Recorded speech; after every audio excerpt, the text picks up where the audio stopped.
कहानी की शुरुआत होती है ड्वाइट नाम के एक बेघर आदमी से। उसे जब भी कोई ऐसा घर दिखाई देता जिसमें कोई नहीं रहता तो वो अंदर चला जाता। इस वक्त वो इसी तरह किसी के घर में घुसकर बाथरूम में नहा रहा था। तभी उसे दरवाजा खुलने की आवाज सुनाई दी। वो समझ गया कि घर के मालिक वापस आ चुके हैं और तुरंत खिड़की से कूदकर वहां से भाग गया। वो ऐसे ही इधर से उधर भटकता रहता है, बस जिंदा रहने की कोशिश में। थोड़ी देर बाद उसे एक गाड़ी दिखी जो खस्ता हालत में बिल्कुल खाली थी। किसी ने उस गाड़ी को छोड़ दिया था मानो वो कोई कबाड़ हो। लेकिन ड्वाइट खुश था क्योंकि उसे अब रहने की जगह मिल गई थी। उसने उस गाड़ी के अंदर ही रहना शुरू कर दिया। शाम को वो बाहर गया और डंपस्टर्स में से बचा खुचा खाना उठाकर खाने लगा। फिर वो अपनी गाड़ी में लौट आया, कुछ किताबें पढ़ी और सो गया। ऐसा लगता था मानो इस आदमी की जिंदगी का कोई टारगेट ना हो, लेकिन वो 20 साल से किसी के जेल से बाहर आने का इंतजार कर रहा है, सिर्फ इसलिए कि उसे अपने हाथों से मार सके।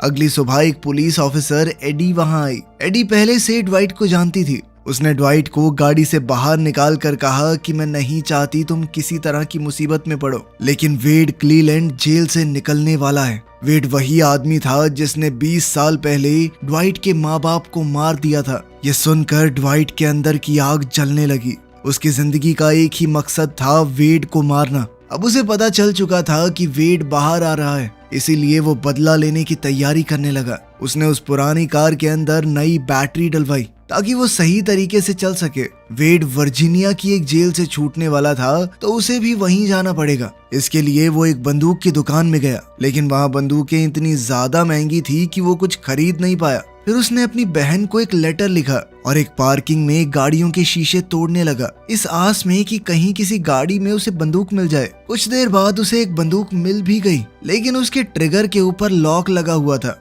ड्वाइट बार बार कोशिश करता रहा उस लॉक को तोड़ने की, लेकिन लॉक तोड़ने के चक्कर में उसने पूरी बंदूक ही तोड़ दी। फिर उसने सोचा कि बंदूक से नहीं, हाथों से मारूंगा उसे। तो अब वो बिना बंदूक के ही वर्जीनिया निकल गया। वहां जाकर उसने जेल के बाहर इंतजार किया ताकि वो देख सके कि वेड कब बाहर आएगा और कहां जाएगा। थोड़ी देर बाद एक लिमोजीन जेल के गेट पर आई और वेड बाहर निकला। वेड का परिवार उसे देखकर बहुत खुश था। सबने उसे गले लगा लिया। ये देखकर ड्वाइट रो पड़ा। वो आदमी जिसने उससे उसके माँ बाप को छीन लिया अब अपने परिवार के साथ मौज मार रहा है।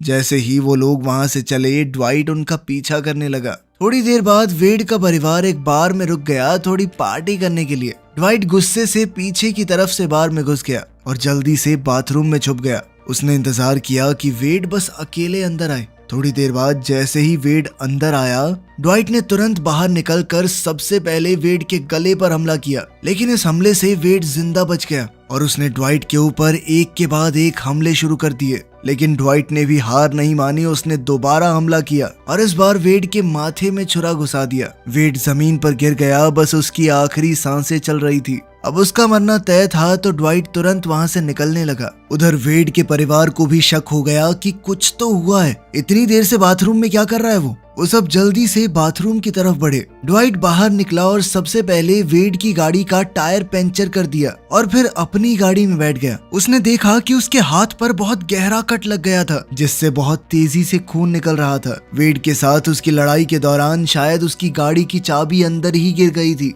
तो उसने सोचा कि वेड की गाड़ी लेकर ही भाग जाता हूँ। वो तुरंत बाहर निकला और वेड की गाड़ी में घुस गया। किस्मत से चाबी गाड़ी के अंदर ही लगी हुई थी। उसने जल्दी से गाड़ी स्टार्ट की और वहां से भागने लगा। थोड़ी देर बाद उसने महसूस किया कि गाड़ी की पिछली सीट पर कोई तो है। उसने गाड़ी रोकी। पीछे से एक लड़का बाहर आया जिसका नाम विलियम है। विलियम जोर से चिल्लाकर बोला कि तुमने वेड को क्यों मारा। इस पर ड्वाइट ने कहा कि वेड ने मेरे माँ बाप को मारा था, अनाथ बना दिया मुझे। यह सुनकर वो लड़का घबरा गया और वहां से भागने लगा। विलियम के हाव भाव से ड्वाइट थोड़ा सोच में पड़ गया। अब उसे लग रहा था कि शायद उसने गलत आदमी को मार दिया। कहीं ऐसा तो नहीं कि वेड ने किसी और का इल्जाम अपने सर पर लिया हो। फिर उसे आगे एक खाली घर दिखाई दिया। देखने से ऐसा लग रहा था कि यहाँ काफी समय से कोई नहीं आया। ड्वाइट अंदर चला गया ताकि अपना हुलिया बदल सके। सबसे पहले उसने अपने लंबे बाल और दाढ़ी काट दिए ताकि कोई उसे पहचान न सके। फिर नहा धोकर एकदम साफ सुथरा आदमी बन गया। उसने अपने हाथ पर पट्टी बांधी और नए कपड़े पहने। फिर उसने टीवी पर सभी न्यूज चैनल देखे, लेकिन कहीं भी वेड की मौत की खबर नहीं थी। फिर वो घर से बाहर आया। बाहर उसने एक ट्रक देखा और ट्रक ड्राइवर से लिफ्ट मांगी। अब वो अपनी बहन सैम से मिलने जा रहा था। सैम के पति की मौत हो चुकी थी, वो अपने 2 बच्चों के साथ अकेली रहती थी।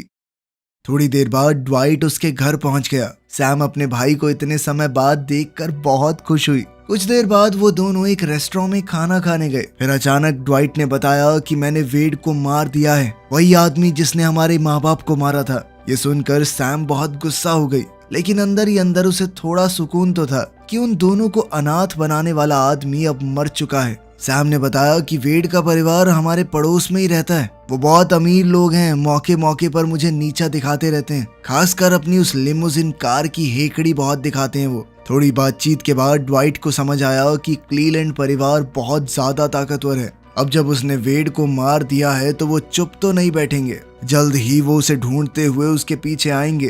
तभी उसे ध्यान आया कि हम दोनों तो बाहर हैं, बच्चों को कौन देख रहा है। ये सोचकर ही वो दोनों बहुत घबरा गए और तुरंत घर की तरफ भागे। सैम अंदर गई तो देखा कि बच्चे बिल्कुल सुरक्षित थे, लेकिन अब वो डर चुकी थी और गुस्से में बाहर आई। उसने ड्वाइट को थप्पड़ मारा। उसने कहा कि सब कुछ एकदम ठीक चल रहा था, तुमने दोबारा हमारे परिवार को मुसीबत में डाल दिया। अब मुझे कुछ समझ नहीं आ रहा कि क्या करूं। ड्वाइट ने कहा कि मैं सब कुछ संभाल लूंगा, लेकिन तब तक के लिए तुम्हें यहाँ से जाना होगा बच्चों को लेकर। उसने सैम से कहा कि अपना सामान पैक करो और बच्चों को लेकर पिट्सबर्ग चली जाओ। जब तक मैं सब कुछ ठीक नहीं कर देता वापस मत आना। सैम को भी समझ आ गया कि उसके बच्चों की सुरक्षा सबसे जरूरी है। उसने सामान पैक किया और वहां से निकल गई, ड्वाइट को वहीं अकेला छोड़कर। अब ड्वाइट को ये पक्का करना था कि उसकी बहन के पीछे कोई नहीं आएगा। सबसे पहले उसने घर चेक किया। फिर उसने सोचा कि अगर वेड के परिवार ने हमला किया तो वो अपना बचाव कैसे करेगा, लेकिन घर में कोई भी हथियार नहीं था। और तो और उसकी बहन शायद चाकू भी अपने साथ ले गई थी।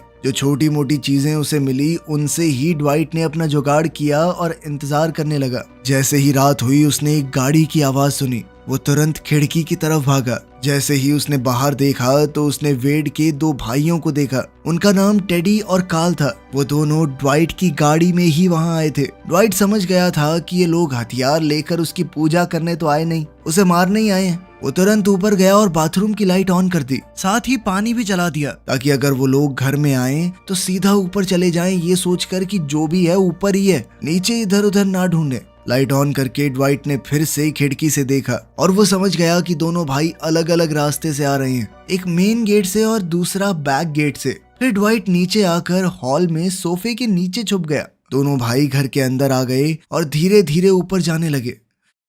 अब ड्वाइट के पास मौका था भाग जाने का। जैसे ही वो बाहर आया उसने देखा कि कार्ल ने तो मुझे देख लिया है। कार्ल के हाथ में शिकार करने वाला तीर कमान था और वो लगातार ड्वाइट पर तीर चलाता रहा। ड्वाइट भागकर अपनी गाड़ी में बैठा और जल्दी से गाड़ी दौड़ाने लगा, लेकिन इस हबड़ा दबड़ी में उसने टेडी को टक्कर मार दी, जिसके बाद टेडी जमीन पर गिर पड़ा। ड्वाइट तुरंत गाड़ी से उतरा, टेडी को उठाया और कहा, जल्दी बता तुम लोग मेरे पीछे आए हो या मेरी बहन के पीछे। लेकिन टेडी बेहोश हो चुका था, वो कुछ नहीं बता पाया। फिर ड्वाइट ने टेडी की बंदूक उठाई और देखा कि कार्ल उसके पीछे आ रहा है। ड्वाइट ने गोली चलाई तो कार्ल छुप गया। अब ड्वाइट जल्दी से टेडी को उठाकर अपनी गाड़ी में डालने लगा, लेकिन जैसे ही वो फ्रंट सीट में बैठने लगा, कार्ल ने उसके पैर में एक तीर मार दिया। अब ड्वाइट का खून बहुत तेजी से बह रहा था। उसने घायल हालत में ही गाड़ी शुरू की और वहां से भागने लगा। कार्ल उनके पीछे भागता हुआ चिल्लाता जा रहा था, लेकिन ड्वाइट नहीं रुका, वो दूर निकल गया। बाहर जाकर उसने सबसे पहले बेहोश हो चुके टेडी को बैक सीट से खींचकर ट्रंक में डाल दिया। ड्वाइट को इस वक्त बहुत ज्यादा दर्द हो रहा था। उसने कोशिश की अपने पैर से तीर को निकालने की, लेकिन वो आसान नहीं था। फिर वो उसी हालत में स्टोर तक पहुंच गया। अपने घाव को छुपाते हुए उसने कुछ दवाइयां और थोड़ा सामान ले लिया ताकि तीर को निकाल सके, लेकिन इस सब के बाद भी वो तीर नहीं निकाल पाया। खून बहुत तेजी से बह रहा था। उसे लगने लगा कि वो कभी भी मर सकता है। आखिर में उसे हॉस्पिटल जाना ही पड़ा, लेकिन डॉक्टर से मिल पाता उससे पहले ही बेहोश होकर गिर पड़ा। जब उसकी आंख खुली तो उसने देखा कि वो एक बेड पर पड़ा है। उसका इलाज हो चुका था और उसके पैर में स्टिचेस लगे थे। ड्वाइट का पैर अभी पूरी तरह से ठीक तो नहीं था, लेकिन फिर भी वो अस्पताल में रुक नहीं सकता था। वो बाहर आया और जल्दी से अपनी गाड़ी के पास पहुंचा। उसने डिक्की के पास थोड़ा खटखटाया, जिसके बाद टेडी जोर जोर से चिल्लाने लगा। इसका मतलब साफ था कि वो अभी जिंदा है। फिर उसने जल्दी से अस्पताल वाले कपड़े भी बदल लिए। सब ड्वाइट के प्लान के हिसाब से ही हो रहा था। अब ड्वाइट सीधा अपनी बहन सैम के घर गया। उसने सबसे पहले घर के अंदर खिड़की दरवाजे लॉक कर दिए ताकि कोई बाहर से अंदर ना देख सके।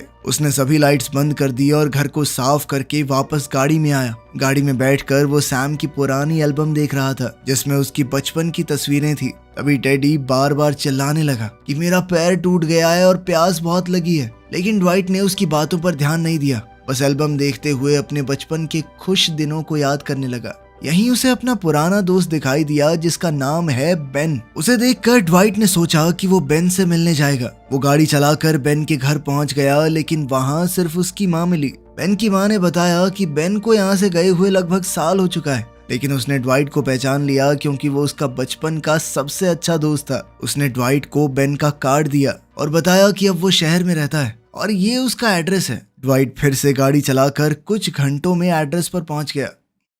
वहां उसे एक लड़की मिली जिसने बताया कि बेन अभी काम कर रहा है, रात को लेट तक चलेगी शिफ्ट, तभी फ्री होगा। तब ड्वाइट बाहर आया और बेन की गाड़ी देखकर इंतजार करने लगा। लगभग आधी रात को बेन बाहर आया और दोनों अपनी जिंदगी के पुराने लम्हे याद करने लगे। फिर ड्वाइट ने कहा, देखो मेरे पास ज्यादा समय नहीं है, मैं तुमसे मदद लेने के लिए यहाँ आया हूँ, मुझे एक बंदूक चाहिए। बेन समझ गया कि बात कुछ तो सीरियस है। उसने ड्वाइट से कहा, घर चलो। इसके बाद दोनों घर की तरफ गए। घर पहुंचकर बेन ने उसे बंदूक दी और पूछा, तुझे चलानी आती है ये? इस पर ड्वाइट ने जवाब दिया कि नहीं आती तो नहीं है, पर मैं काम चला लूंगा। इस पर बेन बोला कि मेरे घर के आसपास कोई नहीं है, पीछे वाले बेड़े में तुझे सिखा सकता हूँ गोली चलाना। इस पर ड्वाइट ने कहा कि मैं तुझसे पहले ही बहुत मदद ले चुका हूँ मेरे भाई, और परेशान नहीं करना चाहता, मुझे सिर्फ बंदूक चाहिए। उसने बंदूक ली और वहां से निकल गया। जाते वक्त उसने एक पानी का कैन भी लिया ताकि टेडी को दे सके। जैसे ही उसने डिग्गी खोली, टेडी बाहर आया। तब उसने ड्वाइट को बंदूक के साथ अपने सामने खड़ा हुआ देखा। टेडी ने तुरंत पानी पीना शुरू कर दिया। ड्वाइट ने पूछा कि तुम मेरे घर क्यों आए थे, मुझे मारने या मेरी बहन को? तो टेडी ने कहा कि हम तुझे मारने आए थे साले। इसके बाद उसने कुछ ऐसी बातें बताई जिसने ड्वाइट को हिला कर रख दिया। टेडी ने कहा कि तुझे लगता क्या है, तेरा बाप बहुत शरीफ इंसान था, उसका चक्कर चल रहा था मेरी माँ के साथ। जब मेरे बाप को इस बारे में पता चला तो वो गुस्से में तेरे घर गया तेरे बाप को मारने, लेकिन वो कभी तेरी माँ को नहीं मारना चाहते थे, उनकी कुछ गलती नहीं थी उस सब में, लेकिन बीच बचाव में वो भी मारी गई। तब पापा ने अपनी जगह वेड को जेल भेज दिया क्योंकि वो अभी 18 से कम था, उसे कम सजा होगी। ये सुनकर ड्वाइट परेशान हो गया। उसने कहा कि मैं ये सब हमेशा के लिए खत्म करना चाहता हूँ, मैं नहीं चाहता मेरा परिवार दोबारा इस सब में घसीटा जाए। मैं मानता हूँ मैंने तेरे भाई को मारा है, उसके लिए मैं पुलिस के सामने सरेंडर भी कर दूंगा। इस पर टेडी ने कहा कि हमारा परिवार ऐसी बातों से नहीं चलता, हम कानून के हिसाब से नहीं अपने हिसाब से चलते हैं। अब तो तेरा पूरा परिवार मरेगा, तेरी बहन और उसके बच्चे भी। ये सुनकर ड्वाइट ने गोली चलाई और टेडी डर गया। ड्वाइट ने उसे फोन दिया और कहा कि अपने परिवार से बात कर और कह उनको कि मैं आ रहा हूँ सब कुछ खत्म करने के लिए, आगे किसी को कुछ करने की जरूरत नहीं है। टेडी ने कॉल करके उनसे बात की। कुछ देर बाद ड्वाइट आगे आया टेडी से फोन लेने के लिए। यहाँ टेडी को मौका मिल गया और उसने ड्वाइट के ऊपर हमला करके उससे बंदूक छीन ली। उसने कहा कि हमारे परिवार के अपने रूल हैं, मेरे पिता ने 2-2 खून करके भी सजा नहीं काटी, आखिर में कैंसर से मरा है वो, और अब तू भी मरने वाला है। अब वो ड्वाइट पर गोली चलाने ही वाला था, तभी पास से गोली आई और टेडी का हो गया पट से हेडशॉट। ये गोली बेन ने चलाई थी जिसे अपने दोस्त की चिंता हो रही थी। उसने ड्वाइट को उठाया और कहा कि मुझे पता था तुम कुछ तो गड़बड़ करोगे, इसीलिए तुम्हारा पीछा कर रहा था। उसने ड्वाइट को बंदूक दी और कहा कि तेरे हाथ में बंदूक तो है, पर तू इसे चलाना नहीं जानता, अगर गोली निशाने पे ना लगे तो बंदूक का कोई फायदा नहीं है। फिर बेन ने उसे ट्रेनिंग दी और धीरे धीरे ड्वाइट थोड़ा और बेहतर होने लगा। ट्रेनिंग के बाद बेन ने उसे एक बंदूक, पैसे और थोड़ा खाना दिया, साथ ही कहा कि तेरी दिक्कत मेरी दिक्कत, दोनों भाई साथ चलेंगे। लेकिन ड्वाइट ने मना कर दिया। उसने कहा कि तू मेरी जान पहले ही बचा चुका है मेरे भाई, मुझे जितनी मदद चाहिए थी मिल चुकी है, अब हमारे रास्ते अलग हैं, और तेरे पास जो मेरी फोटो है ना उन्हें भी जला देना। ये कहकर ड्वाइट चला गया, लेकिन बेन फिर भी उसका पीछा करने लगा। लेकिन थोड़ी देर बाद उसकी गाड़ी अचानक रुक गई। जब बेन ने बोनट खोला तो पता चला कि ड्वाइट ने जानबूझकर बैटरी खराब कर दी थी उसकी गाड़ी की। ड्वाइट जानता था कि बेन उसका पीछा नहीं छोड़ेगा और वो उसे किसी भी हालत में मुसीबत में नहीं डालना चाहता। दूसरी ओर ड्वाइट काफी आगे जाकर खाना खा रहा था। इसके बाद ड्वाइट हिम्मत बटोर कर क्लीलैंड फैमिली के घर में ही घुस गया। उसने बंदूक हाथ में लिए हुए लोगों को ढूंढना शुरू किया, लेकिन वहाँ पर कोई नहीं था। थोड़ी देर बाद उसने सभी हथियार इकट्ठे किए और नदी में फेंक दिए ताकि उन लोगों के पास कोई हथियार न रहे। फिर वो वेड के पिता की कब्र पर गया, वही आदमी जिसने उसके माँ बाप को मारा था। ड्वाइट जानता था कि एक मरे हुए आदमी को तो वो कुछ नहीं कर सकता, लेकिन उसने फिर भी उस कब्र पर पेशाब किया क्योंकि ये सब कुछ उसी का किया धरा था। फिर उसने टेडी की लाश निकाली, घर के पीछे जो खड्डा खोदा था वहां खींच कर ले गया और दबा दी। फिर उसने लाश को अच्छे से दबा दिया और घर के अंदर बैठकर इंतजार करने लगा कि ये सब लोग कब आएंगे। उसने हर जगह जाल बिछाए हुए थे पर कोई नहीं आया। जब शाम को अचानक से घर की लाइट जल गई तो वो डर गया। उसने बंदूक उठाई और देखने लगा कि कौन आया है। फिर उसे समझ आया कि ये लाइट तो ऑटोमेटिक थी, शाम को 8 बजे जल जाती हैं। अब उससे और इंतजार नहीं हो रहा था। उसने अपने घर का नंबर मिलाया और मैसेज छोड़ा कि वो सब कुछ खत्म करना चाहता है। उसे उनके परिवार से कोई दुश्मनी नहीं है, बस उस आदमी से थी जिसने उसके माँ बाप को मारा। लेकिन अगर वो उसकी बहन के पीछे गए तो वो किसी को जिंदा नहीं छोड़ेगा। कुछ घंटों बाद क्लीलैंड परिवार के लोग वापस आए। 3 लोग घर में घुसे, कार्ल और उसकी 2 बहनें। उनकी बातों से ड्वाइट को पता चला कि उन्हें सैम के बारे में सब कुछ मालूम पड़ गया है कि वो अभी पिट्सबर्ग में है और जल्द ही वो उसे मारने वाले हैं, साथ ही उसके दोनों बच्चों को भी। ये सुनकर ड्वाइट को बहुत गुस्सा आया और उसने सीधा कार्ल को गोली मार दी। अब सिर्फ उसकी 2 बहनें बची थी। ड्वाइट ने कहा कि मेरा कोई इरादा नहीं है तुम्हारे पूरे परिवार को खत्म करने का। मेरी दुश्मनी सिर्फ तुम्हारे बाप से थी, लेकिन मेरी बहन के पीछे जाके तुमने बहुत बड़ी गलती की। तभी अचानक विलियम वहां आया और उसने ड्वाइट को गोली मार दी। ड्वाइट को गोली बेशक लगी थी पर वो अभी भी जिंदा था। दोनों लड़कियां चिल्लाई और विलियम से कहा कि जल्दी खत्म कर दो इसे, लेकिन विलियम गोली नहीं चला पाया। तब सच्चाई सामने आई कि विलियम दरअसल ड्वाइट का ही सौतेला भाई है, क्योंकि ड्वाइट के बाप का उनकी माँ के साथ नाजायज रिश्ता तो था ही, और उसी वक्त विलियम पैदा हुआ था। ड्वाइट ने उसकी बंदूक छीन ली। उसके पास चांस था कि वो विलियम को मार दे, लेकिन उसने विलियम को जिंदा छोड़ दिया। दोनों औरतें ये सब कुछ देख रही थी। तभी उनमें से एक ने सोफे के नीचे से मशीन गन निकाली और धड़ाधड़ फायरिंग शुरू कर दी। कुछ देर बाद वहां तीनों की लाशें पड़ी थी। कार्ल और उसकी दोनों बहनें मारी गई, सिर्फ विलियम जिंदा था। कुछ समय बाद पिट्सबर्ग में सैम के घर एक आदमी अखबार लेकर आया। उस अखबार में लिखा था कि सब मारे गए, मतलब अब सैम के पीछे कोई नहीं आएगा। ड्वाइट ने अपना बदला तो लिया ही, साथ ही अपनी बहन को भी हमेशा के लिए महफूज कर दिया। वीडियो पसंद आई तो लाइक कर देना, चैनल को सब्सक्राइब कर लेना। मिलते हैं अगली वीडियो में।